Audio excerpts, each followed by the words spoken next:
À présent, on va plonger de la beauté, on va plonger dans l'horreur, le frisson, le fantastique avec Alicia et son invité. On les rejoint tout de suite au salon.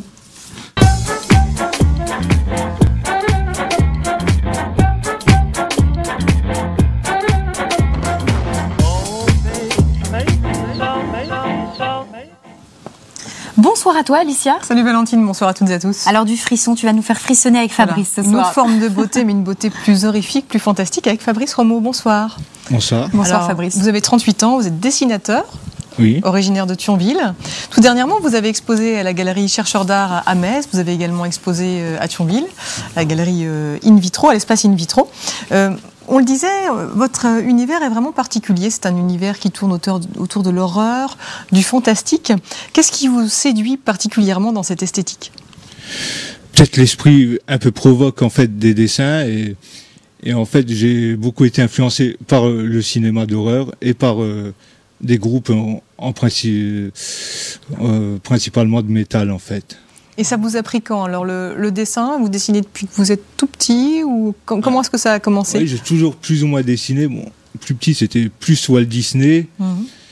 Et après, avec l'arrivée d'Internet, en fait, j'ai eu accès à des artistes et à des œuvres que je ne connaissais pas du tout avant.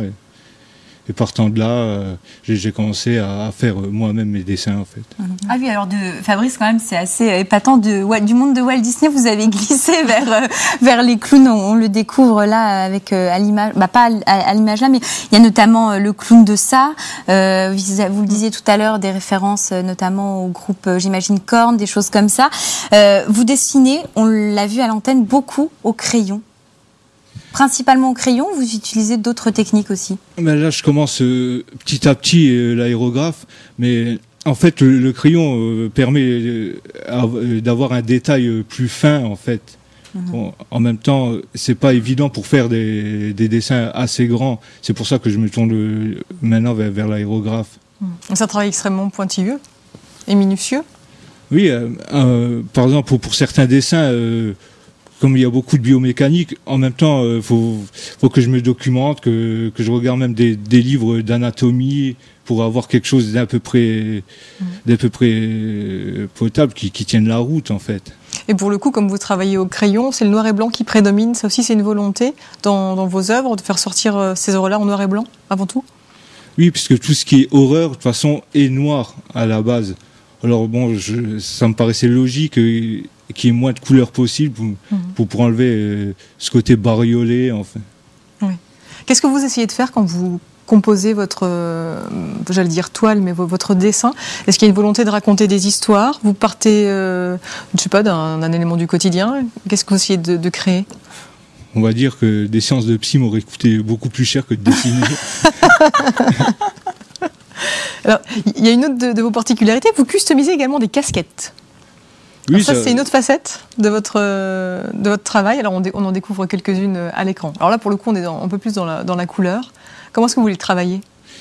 Ça, je l'ai fait au Posca, en fait. C'est, on va dire, comme des stylos à base de peinture. Bon, puisque en même temps, c'est un peu la mode d'avoir des casquettes un peu bariolées. Et oui, c'est quelque chose qui marche relativement bien, en fait. Quelles sont vos sources d'inspiration, Fabrice? Tout à l'heure, vous parliez des films d'horreur. Vous pouvez nous en citer quelques-uns qui vous inspirent fortement? Vous en regardez beaucoup, du coup? J'en ai vu beaucoup. Faut dire que maintenant, il n'y a plus vraiment de films d'horreur, mis à part, je crois, la série des Sceaux. À part ça, il y a rien de terrible. Non, c'est plutôt les films d'horreur anciens, Evil Dead, Bad Test... peut-être Massacre à tronçonneuse encore. Des trucs bien gore, quand même. Une influence des peintres aussi, puisque vous avez repris le cri de Munch sur vos casquettes, et puis également on sent peut-être une influence de Francis Bacon, etc., de ces peintres-là. Oui, je suis influencé par Jérôme Bosch, de Vinci, parce que ça a été le premier à représenter, on va dire, l'anatomie avec des machines.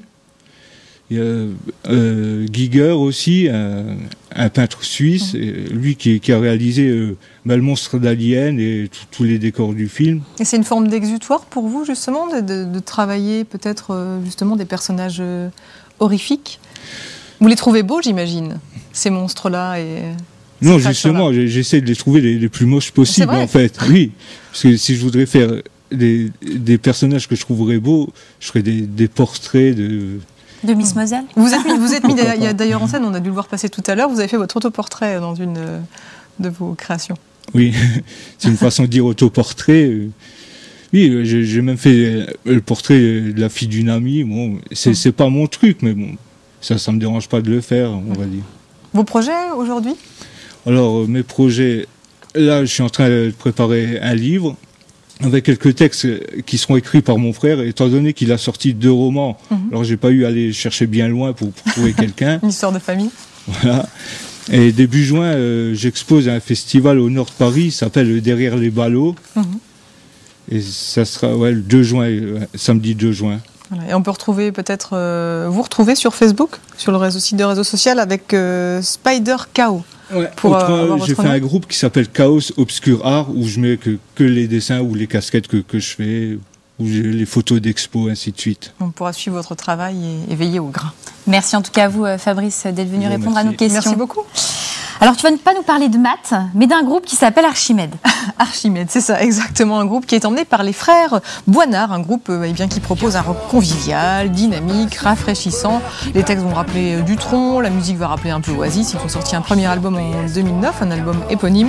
Là, ils ont sorti le second, il est nommé Trafalgar. C'est pop, ça met de bonne humeur, et ça sera à la Chapelle des Trinitaires le 25 avril, et hop, on monte le son. D'ailleurs, dans les seins qu'on pétrit, dans les cartes on complie, dans les cartes qu'on déplie. Le bonheur est à la portée de tous, mais rien ne dit dans la rousse comment s'y prendre. Le bonheur est à la portée de tous, même les moches, même les rousses peuvent y prétendre. Tant qu'il est vrai que le bonheur est tolérant, qu'il faut de souffrance.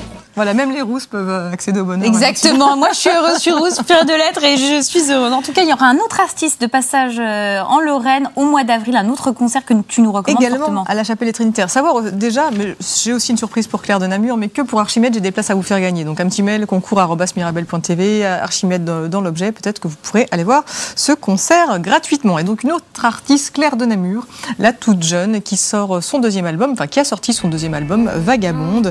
Un album qu'elle pensait écrire seule, et finalement elle a collaboré avec Da Silva.